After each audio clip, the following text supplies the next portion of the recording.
tous et bienvenue, je suis Mélanie de la chaîne L'Atelier de la Petite Piote et de l'Instagram du même nom. J'espère que vous allez bien. On se retrouve aujourd'hui pour une nouvelle vidéo et aujourd'hui je prends un peu d'avance pour commencer à préparer la fête des mères parce que je vais coudre un modèle pour ma maman. Lors de la dernière vente à 2 € de Makerist, j'ai acheté quelques patrons, je vous les ai pas encore présentés, je le ferai prochainement, mais c'est un de ceux-là que je vais coudre aujourd'hui. J'ai acheté la blouse Torvi de Sophie Denis, donc celle-ci. C'est le premier patron de Sophie Denis que j'achète, donc je ne connais pas encore, j'en avais entendu beaucoup de bien, donc on va pouvoir découvrir ça. On nous dit sur ce patron, découvrez le patron Torvi, la blouse parfaite pour des débutantes qui veulent réaliser leur première pièce avec un patron parfaitement taillé. Avec son encolure V subtilement arrondie, elle mettra en valeur votre décolleté tout en restant élégante. Les manches légèrement bouffantes ajoutent une touche de féminité irrésistible. Cette blouse est cintrée sans être moulante, offrant une silhouette élégante sans perdre de confort. Les couturières expérimentées adoreront la rapidité d'exécution sans sacrifier l'esthétisme final. N'attendez plus pour ajouter Torvi à votre garde-robe et profiter de la satisfaction d'une couture rapide. Prometteur. Donc sur le petit dessin technique, on peut voir donc les fameuses manches qui sont bouffantes et resserrées avec un poignet de manches. On a des pinces poitrine, on a un décolleté V qui donc est un petit peu arrondi. On peut apercevoir qu'il y a une parmenture dans le dos, on la voit ici. Et sur l'arrière, voilà, alors j'ai regardé déjà le patron et je sais qu'on a également des pinces au niveau des épaules, si j'ai bien vu. Donc c'est un patron qui va de la taille 32 à la taille 46. Les marges de couture sont comprises et elles sont de 1 cm pour les coutures d'assemblage, 1,5 cm pour les coutures latérales du buste et des manches. Donc ça peut nous laisser l'occasion de faire des finitions diverses, notamment des coutures anglaises par exemple. Ce que je vais peut-être faire aujourd'hui, histoire d'avoir vraiment un intérieur, un envers de blouse très propre. Je vais peut-être faire ça. Et pour les ourlets, c'est 2 cm. Voilà pour ça. Donc moi, je l'ai pris, comme je vous disais, à la vente à 2 € à Makerist. Donc ça valait le coup pour tester les patrons. Je vous ai déjà dit que j'aimais bien faire ça. Je pense que je vous présenterai la semaine prochaine les patrons que j'ai achetés autres. Voilà, alors je vais coudre cette blouse dans ce tissu, c'est un crêpe de polyester. Donc il est rouge avec des, je crois que c'est des fleurs de cachemire dessus.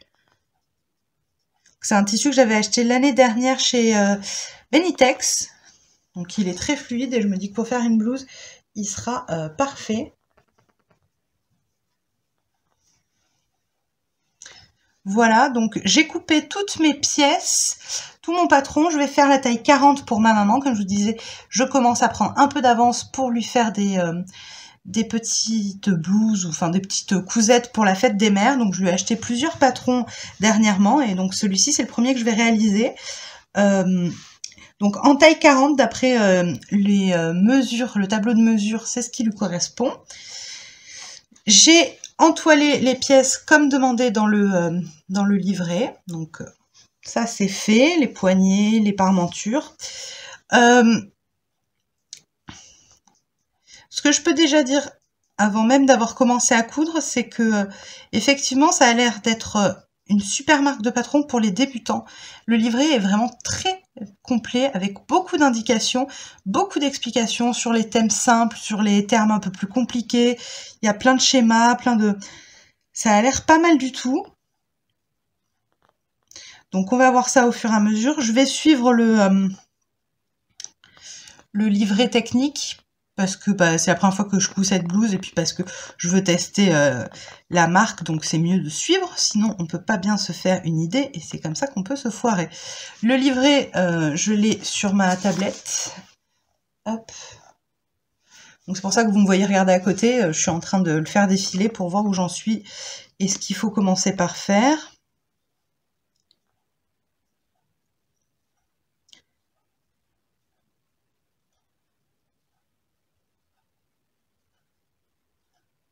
Et vous voyez, je suis en train de regarder donc quelle est la première étape de couture. Et donc on nous parle des pinces omoplates qu'on a donc sur les pièces dos. Je ne sais pas si vous allez les voir, mais là vous avez mes crans ici et vous avez la pointe qui est là. Et la partie encolure et celle qui est thermocollée. Donc on a une pince de chaque côté. Ils appellent ça les pinces omoplates. Moi personnellement, j'en ai jamais rencontré sur les patrons de couture que j'ai déjà testés. Et encore moins des pinces dans le dos. C'est la première fois que je vais avoir ce genre de pince. Et donc c'est très intéressant parce que dans le livret, elle parle du coup des pinces omoplates et elle fait un petit texte dessus. Alors je vais pas vous le lire parce que bon, voilà, le patron est pas gratuit, mais vous voyez, il y a toute une petite description, à quoi elle sert. C'est très intéressant du coup, j'aime bien. Donc je vais pouvoir commencer à faire ça. Donc je vais lire ce petit paragraphe pour voir s'il y a des infos qui sont nécessaires avant de faire les pinces. Même si, a priori, je sais coudre une pince poitrine, donc je me dis que ça doit être la même chose. Mais dans le doute, je vais quand même lire le livret technique et je vous reprends pour commencer la couture. Et puis, je vais en profiter pour remettre dans la bonne position pour voir ce que je vais faire. Voilà, donc je vais commencer par venir former les pinces poitrine dans un premier temps. Donc, j'ai pris mon demi-devant, enfin pas mon demi, mon devant. J'avais déjà, quand j'ai coupé mes pièces, tracé mes pinces, donc je me suis fait les crans des côtés, le cran du milieu, j'ai tracé jusqu'à la pointe. Donc je viens former ma pince avant de pouvoir aller la coudre. J'ai lu du coup le petit tankard sur les pinces omoplates et effectivement ça se coud comme les pinces poitrine.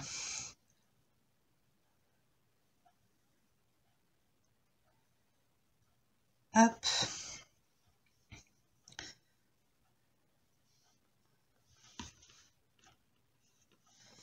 Donc je suppose qu'on commence par faire les pinces poitrine et que d'affilée on va faire les autres pinces avant d'assembler le dos et le devant. En vrai, j'ai même pas regardé si c'était ça. Les pinces poitrine, ouais, on fait les pinces omoplates après. Donc c'est ce que je vais faire. Je vais venir assembler et coudre mes pinces, la totalité des pinces, et je vous reprendrai pour la suite. Voilà. Hop. Donc je viens coudre les pinces et je vous reprends pour continuer. Voilà, donc je suis venue réaliser toutes les pinces poitrine et les pinces omoplates. Donc comme dit dans le livret technique, maintenant on va venir assembler le devant et le dos par les épaules. Alors, je place ça endroit contre endroit et je viens épingler mes épaules.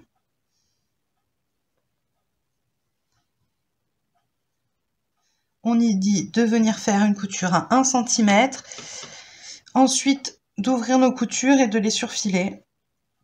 Donc je vais faire exactement ce qu'on nous dit. Je fais attention à ce que mes pinces soient bien dirigées vers l'encolure.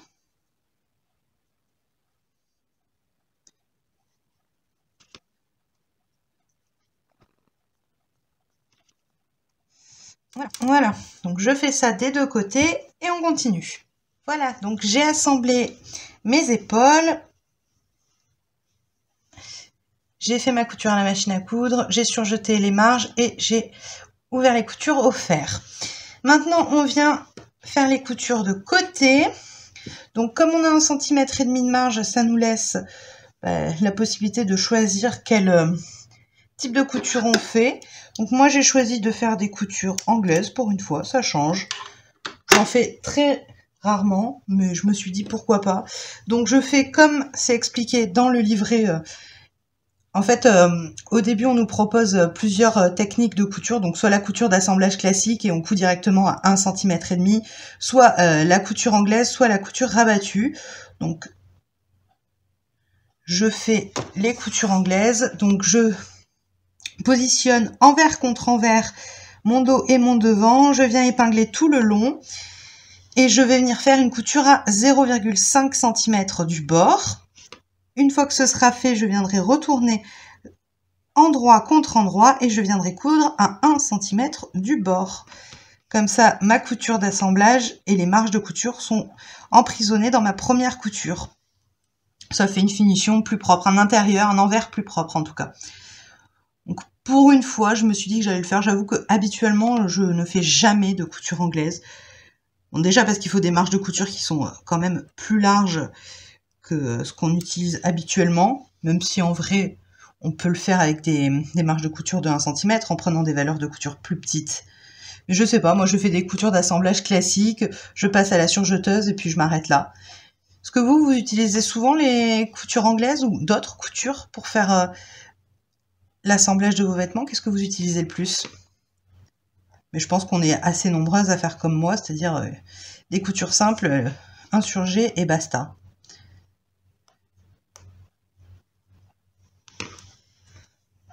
Donc je fais bien attention à mettre mes pinces rabattues vers le bas et je fais correspondre l'écran de montage de la blouse les uns en face des autres en épinglant.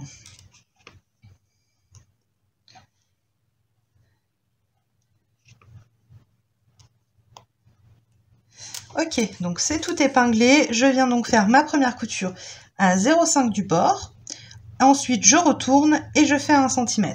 Une fois que j'ai fait mes coutures, je les repasse et je vous reprends pour la suite. Et voilà, mes coutures d'assemblage côté sont faites. Alors, elles sont où? Ici. Donc, voilà sur l'envers ce que ça donne.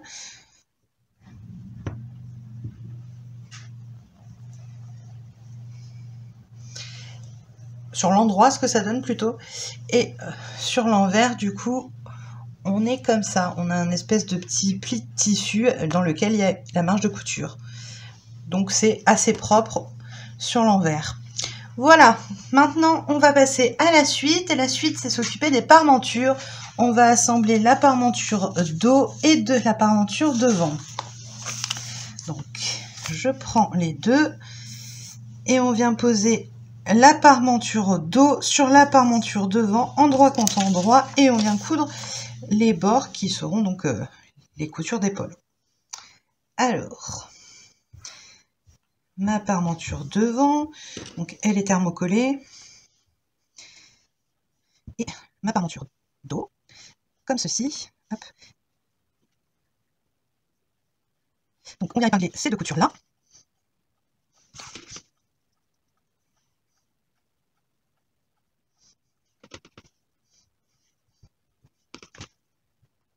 Voilà, donc j'épingle les deux côtés, je viens faire ma couture à 1 cm, ouvrir mes coutures au fer et ensuite surfiler les marges de couture et la totalité des coutures qui resteront, enfin non, des marges de couture qui resteront accrues une fois l'assemblage terminé, c'est-à-dire celle-ci et ensuite lever. Voilà, donc je fais ça et on se reprend certainement pour assembler les parmentures aux vêtements. Voilà, donc j'ai assemblé ma parmenture, j'ai fait tous mes surjets, j'ai tout repassé. On passe à la suite. Et alors, pour la suite, on nous dit que pour faciliter la pose de la parmenture, on va venir tracer les marges de couture sur l'envers, au niveau du col V. Ok, donc on vient tracer nos marges de couture de 1 cm. Donc c'est parti. Alors, je ne sais pas si vous verrez quelque chose, j'ai pris une craie verte, mais c'est pas pour autant que ça se verra.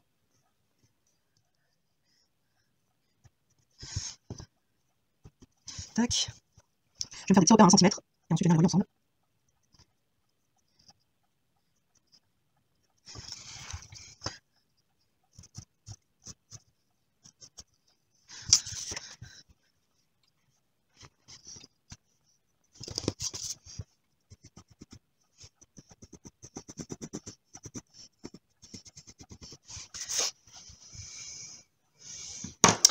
Voilà, donc ça donne ça. Je vous le montre de plus près au cas où que ça ne soit pas visible.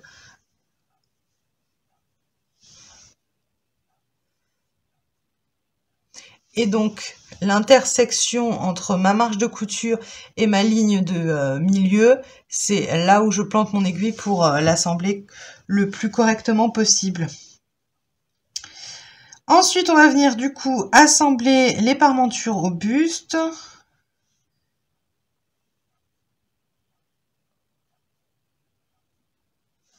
Et donc, on fait ça endroit contre endroit.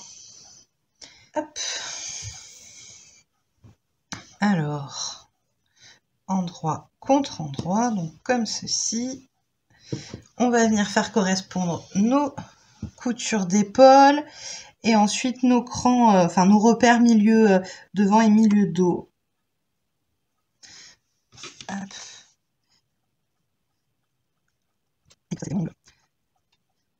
Donc là j'ai un repère d'épaule.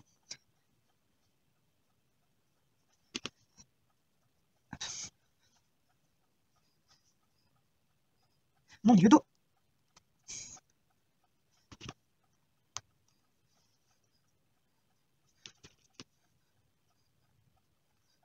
Donc voilà, pour la partie dos c'est fait.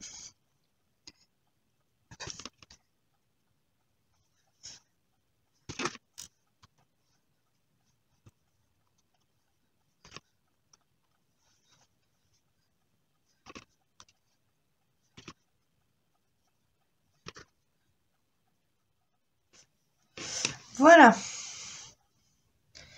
Donc j'ai bien tout assemblé, tout épinglé, ma parmenture et ma blouse. Donc maintenant je vais venir coudre à 1 cm.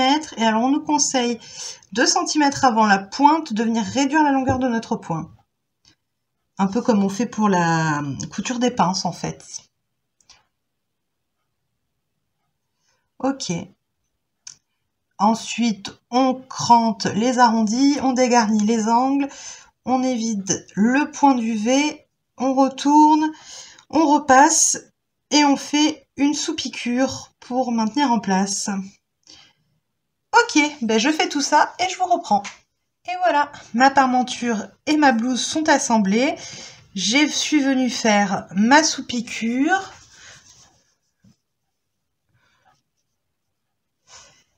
Et je suis venue repasser correctement après avoir cranté.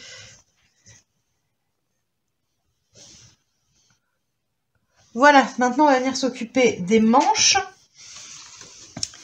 et des poignées de manches. Donc la première chose qu'il faut venir faire, c'est créer des lignes de fronce sur le bas des manches pour pouvoir rétrécir la largeur, ça c'est le bas de la manche, pour qu'il puisse venir s'adapter à la partie poignée de manche. Donc je vais venir passer des fils de fronce, faire mes fronces jusqu'à arriver au moment où je pourrai raccrocher mon poignet sur le bas.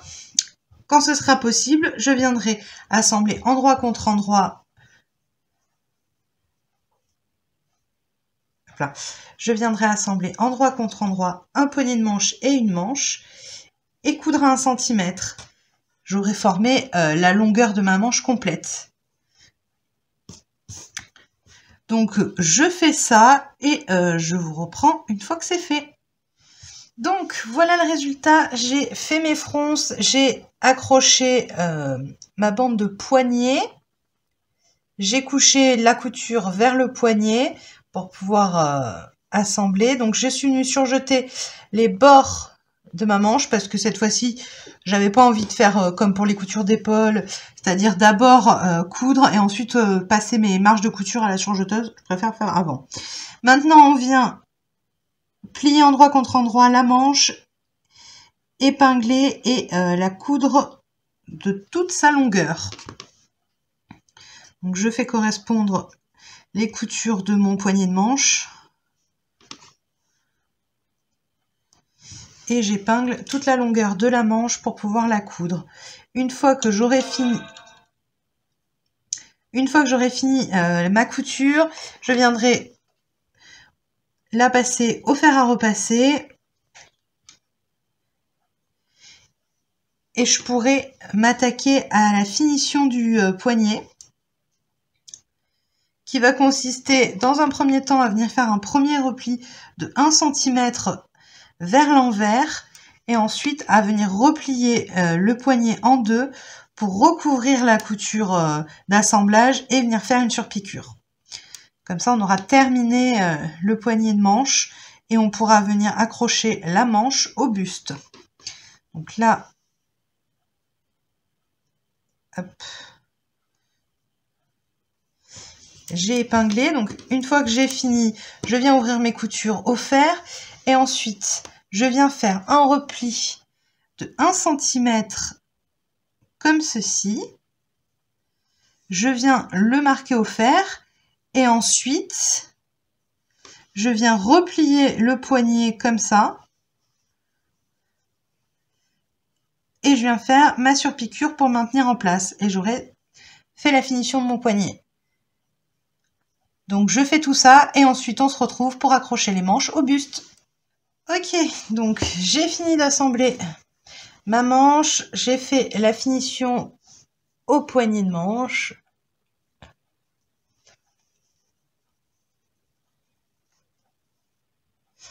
On va venir donc raccrocher la manche au buste. Alors, je suis venue passer déjà un fil de fronce sur le haut de ma tête de manche. C'est ce qu'on nous dit de faire parce qu'on a un certain embut à résorber. Donc, je l'ai fait. Je vais venir un peu tirer sur mes fils pour former de légères fronces. Alors, c'est pas des fronces très visibles, hein. C'est histoire de pouvoir accrocher la manche avec l'embut, mais c'est clairement pratiquement invisible une fois la couture réalisée normalement. Voilà. Et maintenant, je viens placer endroit contre endroit. Donc, je rentre ma manche à l'intérieur de ma blouse. J'ai mis la blouse à l'envers, la manche à l'endroit et du coup, je me retrouve endroit contre endroit. Je viens faire correspondre mes coutures côté ainsi que tous mes crans. J'épingle et je viens faire ma couture. Rien de compliqué. Normalement, tout devrait bien se passer.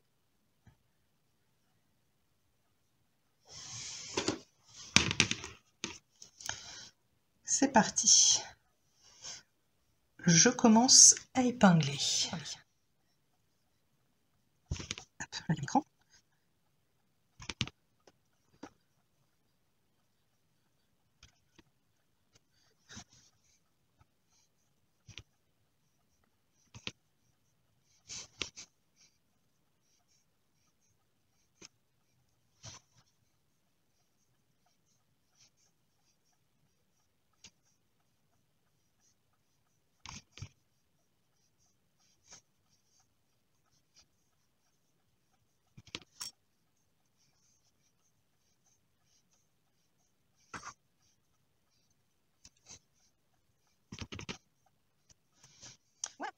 Voilà, donc j'ai bien accroché ma manche.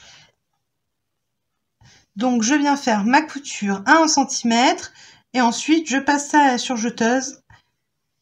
Et il ne me restera plus qu'à faire mes ourlets, si je ne me trompe pas. Donc je vous retrouve pour la fin, je pense. Et bien voilà, j'ai terminé complètement la blouse. Vous pouvez la voir ici sur le mannequin. Alors, comme je vous l'ai dit en début de vidéo, c'est une cousette que je fais pour ma maman à l'occasion de la fête des mères, donc qui se produira dans un mois à peu près maintenant. Donc forcément, je ne peux pas vous montrer le résultat fini porté par ma mère, étant donné que c'est une surprise.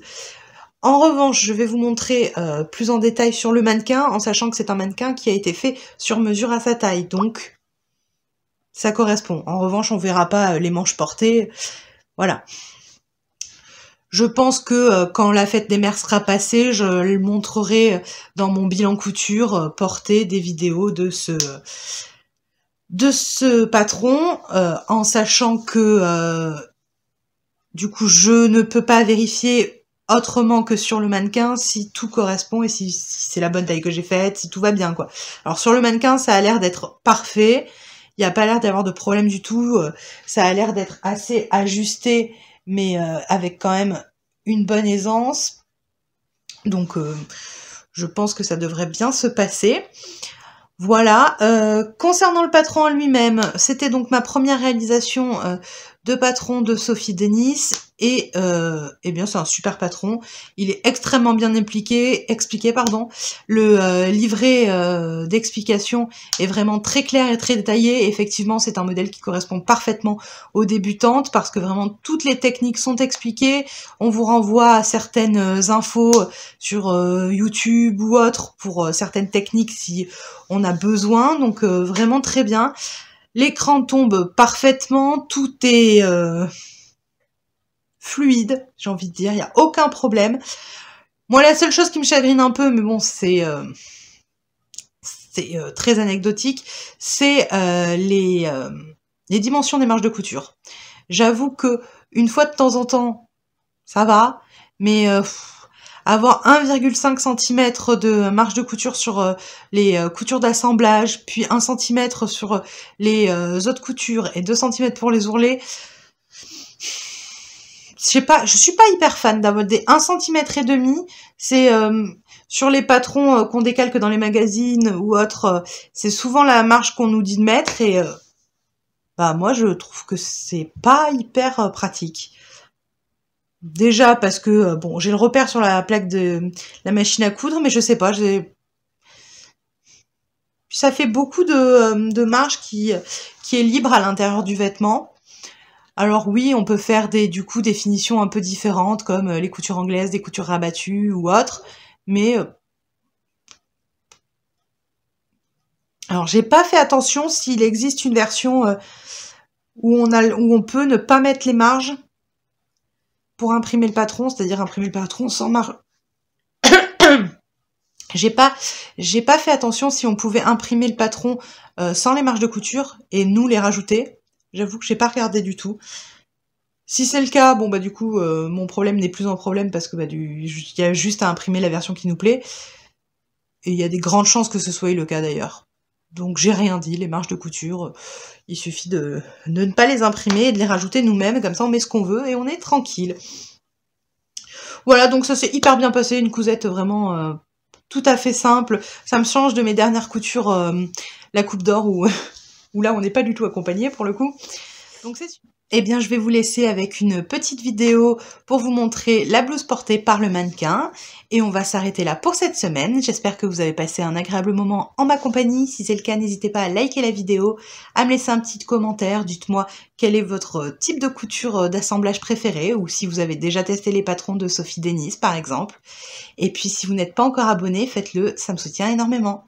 À la semaine prochaine!